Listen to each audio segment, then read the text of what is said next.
Dans cette vidéo, aujourd'hui je veux parler avec toi de la richesse des peuples. Pourquoi est-ce que certains peuples sont immensément riches et pourquoi est-ce que d'autres ont un peu de mal à s'en sortir? Et pour pouvoir mieux t'expliquer ce phénomène-là, je vais te prendre quelques exemples. Et notamment l'exemple d'un peuple, d'une tribu qui est très connue en Afrique, les Bamileke. Mais avant de te parler spécifiquement des Bamileke, on fera des constats généraux. Pour ceux qui ne connaissent pas les Bamileke c'est un groupe ethnique au Cameroun qui a la particularité de se distinguer sur le plan économique. Économiquement parlant, ils font partie des personnes qui ont le plus d'entreprises dans le pays et finalement qui finalement sont quand même parmi les locomotives économiques d'un pays comme le Cameroun. Mais ce que je vais dire ici pour les Bamileke est valable au Nigeria, est valable en Côte d'Ivoire, est valable dans à peu près tous les pays d'Afrique. Vous allez vous rendre compte qu'il y a souvent une ou deux ethnies qui économiquement se démarquent. Ceci ne veut bien évidemment pas dire que les autres ethnies ne sont pas intelligentes ou que les autres ethnies ne peuvent pas gagner de l'argent ou que les autres ethnies n'ont pas de personnes riches, c'est faux. Par contre, quand on étudie quand même ces peuples-là, on se rend compte que quand on regarde l'économie du pays, bizarrement, ils sont quand même généralement parmi les mieux nantis. À l'échelle internationale, on va se rendre compte que des peuples comme Israël, les Juifs, parviennent à se démarquer alors que c'est une très petite population.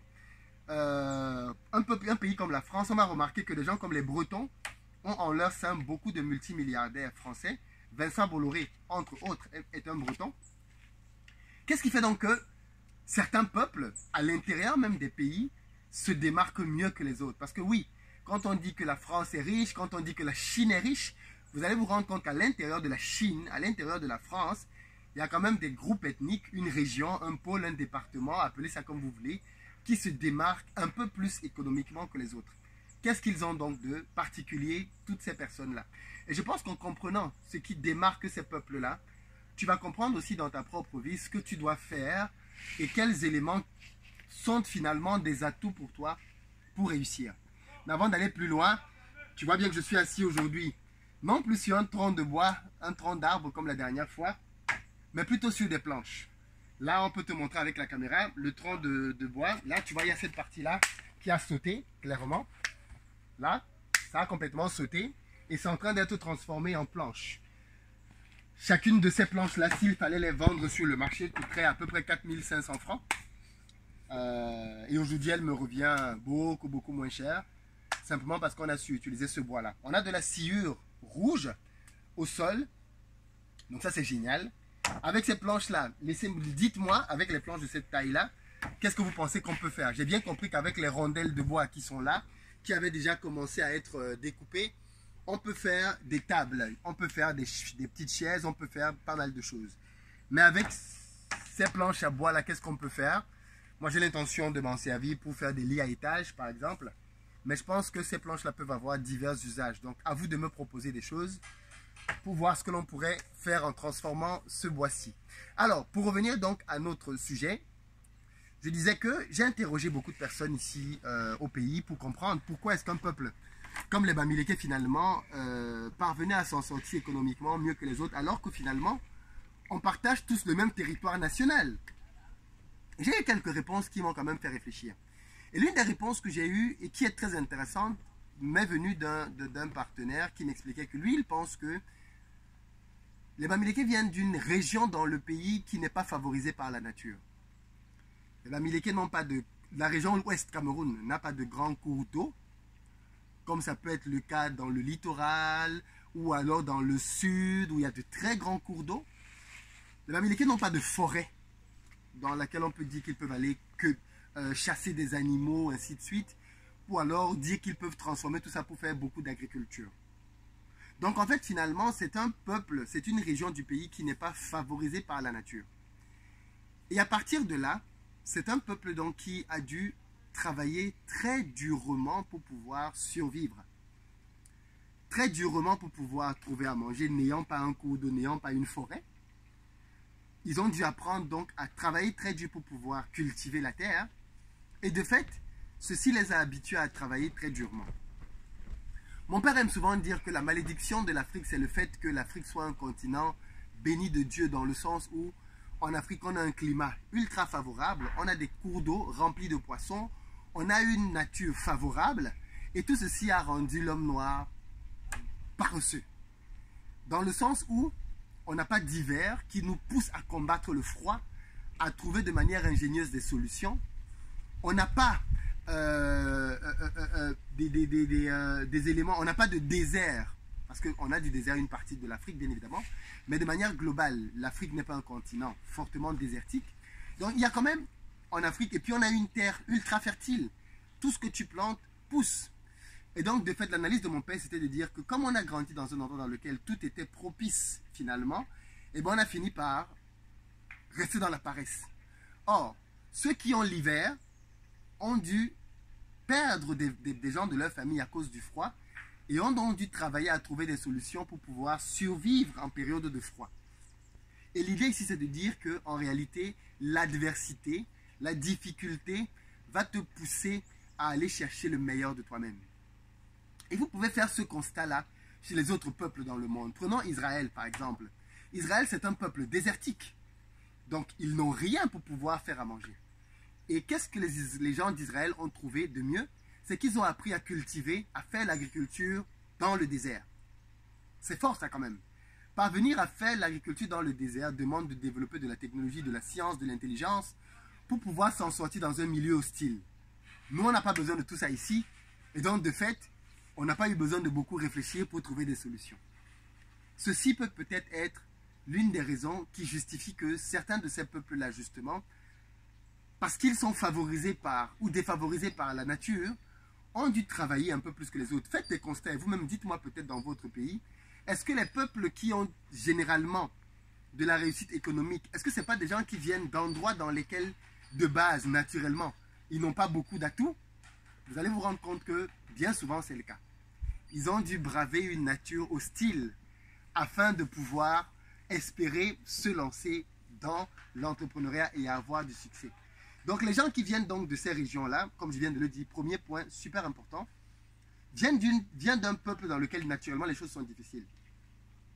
Deuxième élément important, et ça c'est en discutant avec mon père j'ai découvert ça, il m'a dit, on est dans un pays dans lequel il y a un rapport au succès qui est très différent. Beaucoup de tribus, beaucoup d'ethnies dans notre pays, notamment au Cameroun, et ça on peut le retrouver dans beaucoup d'autres pays, jalousent la réussite. Or, à l'ouest Cameroun, la réussite est célébrée. Il me dit, par exemple, quand quelqu'un dans la zone de l'ouest Cameroun, chez les Bamileke, réussit quelque chose, construit une maison, a une médaille, eh bien, il est fêté. Il est anobli au village, le chef du village lui donne une médaille, le chef de village l'élève au rang de notable. Enfin, son succès fait qu'au village, on lui donne une certaine dignité et une certaine valeur. Et ça communique un message aux autres, qui est de dire que si vous aussi vous voulez être anobli, si vous aussi vous voulez être respecté, si vous aussi vous voulez être valorisé dans ce village, accomplissez des choses, construisez des maisons, ayez des succès, créez des sociétés, ayez des trophées, des médailles, gagnez des championnats, faites quelque chose. Et au village, vous serez valorisé. Et donc, de fait, cette culture de l'encensement de succès a fait que les gens ont commencé à se battre pour essayer de faire mieux.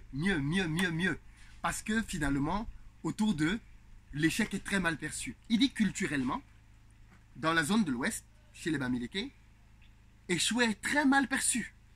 Quand on a un enfant qui ne parvient pas à construire une maison pour lui-même, c'est très mal perçu. Quand on a un enfant qui ne parvient pas à acheter un terrain, c'est très mal perçu. Quand on a un enfant qui ne parvient pas à construire quelque chose, c'est très mal perçu. Et donc, de fait, il y a une culture donc, qui pousse les gens à exceller, qui pousse les gens à travailler, qui pousse les gens à se dépasser, à se surpasser. Et finalement, c'est toute cette émulation-là qui fait que partout là où on va voir que des Bamileke partent, que ce soit dans le pays ou à l'étranger, il y a constamment cette volonté d'exceller, constamment cette volonté de se dépasser. Quand un Bamileke réussit quelque chose à l'étranger, il a toujours le réflexe de rentrer dans son pays et aller dans sa région pour construire, pour faire quelque chose, pour immortaliser. Parce que derrière, ça traduit le fait qu'il va être célébré. Il va être célébré parce qu'au travers de ça, on va voir que le gars a fait quelque chose. Or, Malheureusement, dans d'autres tribus, et moi par exemple qui vous parle, je suis issu d'un mélange. Mon père est de la tribu Bamileke, ma mère est Bassa. Donc, j'ai grandi dans cette mixité culturelle-là. Chez les Bassa, la réussite est célébrée différemment. Mais pas que chez les Bassa, on peut le constater dans le reste du pays. À quelques exceptions près, bien évidemment. Attention, les Bassa ont des excellents hommes d'affaires. Ils ont des gens très intelligents dans leur rang. Des gens même qui réussissent beaucoup dans les affaires. Mais de manière générale, il n'y a pas cette culture de la célébration du succès. C'est-à-dire que c'est même plutôt le contraire. Quand on a quelqu'un, quand on a une étoile qui est en train de monter, en général, on essaie de l'éliminer. On essaie de bloquer son ombre. On essaie de bloquer sa lumière pour qu'il n'aille pas plus loin. Et vous voyez que ce genre de culture-là, qu'est-ce qu'elle fait? Elle fait que les gens ne veulent plus réussir. Ou alors, ceux qui réussissent fuient la communauté, fuient leur région et ne construisent pas dans leur région. Parce qu'on aime souvent dire que oui, mais telle personne est venue au pouvoir et il n'a rien fait pour sa région. Tel autre est venu au pouvoir, il n'a rien fait pour sa région. Parfois, pas toujours, mais parfois c'est aussi parce que dans certaines régions, c'est mal perçu de réussir. C'est très mal perçu. Quand vous réussissez, les gens peuvent vous jalouser, les gens peuvent vouloir vous faire du mal physiquement. Et donc forcément, on connaît tous ici des gens qui ont perdu de la famille, perdu des parents, perdu des enfants, qui ont eu un diplôme et qui ont été ensorcelés, qui ont eu une réussite, une promotion et qui ont été maraboutés. Et forcément, ça laisse des traces. Ça laisse des traces et ça fait qu'au final, il s'installe une sorte de culture de l'échec. Enfin, pas culture de l'échec, mais une culture dans laquelle les gens ne veulent plus forcément prendre certains risques. Attention, ce discours, vous avez bien compris, n'a rien de tribaliste. Je suis moi-même ici de deux milieux culturels. C'est juste une analyse qui a pour but de nous faire comprendre que il y a deux ressorts sur lesquels on peut jouer quand on veut réussir. Le premier, c'est considérer que si vous voulez que quelqu'un réussisse dans la vie, ne lui donnez pas une pierre en or. Mettez sur le chemin de cette personne des épreuves. Si demain même vous avez un enfant, si demain même vous devenez riche, ne donnez pas à vos enfants une vie facile. Parce qu'il faut qu'ils soient forgés par l'adversité. Moi, j'ai grandi dans un pays dans lequel des parents avaient des voitures et ils laissaient leurs enfants aller à l'école à pied avec les autres enfants. Parce qu'ils voulaient que leurs enfants apprennent les mêmes leçons de la vie que les autres enfants qui marchaient à pied pour aller à l'école. Cette époque-là, aujourd'hui, est en train de changer. Mais l'idée, c'est de dire que l'adversité est une source inouïe d'apprentissage. Inouïe. Et si vous voulez, vous aussi, considérer cela, alors vous allez voir que les difficultés et les challenges que vous avez dans la vie, en réalité, ont un rôle différent. Ils ne sont pas là pour vous décourager ou pour vous faire échouer, mais les adversités, les difficultés, en réalité, sont des tremplins pour vous pousser à aller un peu plus loin et à aller vers votre réussite. Deuxième chose, apprenez à célébrer les réussites. Si vous avez des enfants demain, quand votre enfant fait quelque chose qui est bien, célébrez sa réussite. Vous avez des familles ici dans lesquelles, quand un enfant réussit, ses parents ne disent jamais c'est bien. Les parents n'ont jamais aucune attitude favorable avec un enfant qui apporte une note favorable à l'école. Par contre, quand cet enfant a une note qui est mauvaise, les parents crient dessus, le frappent et ainsi de suite. Quel est le message que l'on véhicule? C'est-à-dire qu'on ne célèbre pas la réussite. On ne met pas un enfant en haut quand il ramène une bonne note. On ne met pas un enfant en haut quand il a un accomplissement. On ne se vante pas au quartier en disant mon fils a fait ci ou ça. Malheureusement. Or, en célébrant les réussites, parce que les gens aiment naturellement être célébrés. En célébrant les réussites, on crée une culture de la réussite. On crée une envie chez les gens de vouloir se démarquer. Voilà pourquoi est-ce que vous allez vous rendre compte qu'un pays comme les États-Unis sont très forts dans la célébration. Aux États-Unis, tu n'as pas besoin de faire quelque chose de grand. Tu fais quelque chose de petit, mais tu es célébré comme si tu avais découvert la Lune. Or, dans nos pays africains, on a des gens qui sont à la NASA. Dans leur pays, ils sont inconnus. On a des gens qui ont fait des découvertes énormissimes dans leur pays. Ils sont méprisés. On a des auteurs qui ont gagné des prix dans leur propre pays. Ils sont des vauriens. On a des gens qui réussissent des exploits dans le monde entier. Le monde entier s'émerveille dans leur propre pays. On a des gens qui font de la musique, qui sont reconnus à l'échelle internationale, des disques d'or, tout ce que tu veux. Dans leur propre pays en Afrique, personne ne les calcule. Et donc, de fait, pourquoi vous voulez donc que si un enfant voit autour de lui que tu peux aller et atteindre le sommet du monde, Tu peux aller et avoir les plus belles médailles, gagner les plus beaux trophées. Ton propre pays, ton propre peuple, ta propre famille ne te célèbre pas. Pourquoi vous voulez que ça crée une émulation? Pourquoi vous voulez que les jeunes, avec ça, aient envie de réussir? Or, ils voient bien que réussir n'apporte rien. Réussir laisse tout le monde indifférent. Au mieux, les gens même te jalousent ou veulent te faire du mal. Forcément, quand il y a une ambiance comme celle-là, la réussite devient quelque chose que les gens ne cherchent plus. Clairement, la réussite devient quelque chose que les gens ne cherchent plus. Or, les peuples qui ont réussi célèbrent la réussite. Les peuples qui ont réussi valorisent la réussite. Et je pense que nous aussi, on pourrait s'inspirer d'eux en apprenant à valoriser les réussites. Apprenant à célébrer les réussites. En apprenant à exalter les succès. Si nous faisons ces deux choses, je pense qu'on aura retenu une leçon de ces peuples-là qui aujourd'hui l'appliquent. Apprenons à nous inspirer chez nos frères et sœurs de ce qu'ils font bien pour avancer ensemble.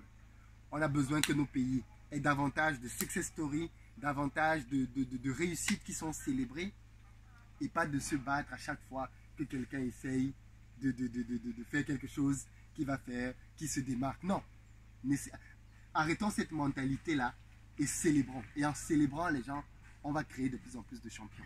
Dites-moi dans les commentaires ce que vous en pensez. C'est ce que je voulais vraiment vous partager dans cette vidéo et qui, me semble, peut faire un déclic chez certaines personnes par rapport au succès et à la réussite. Je vous attends dans les commentaires. Partagez massivement la vidéo parce que je pense qu'elle mérite d'être entendue par tous les peuples de notre continent.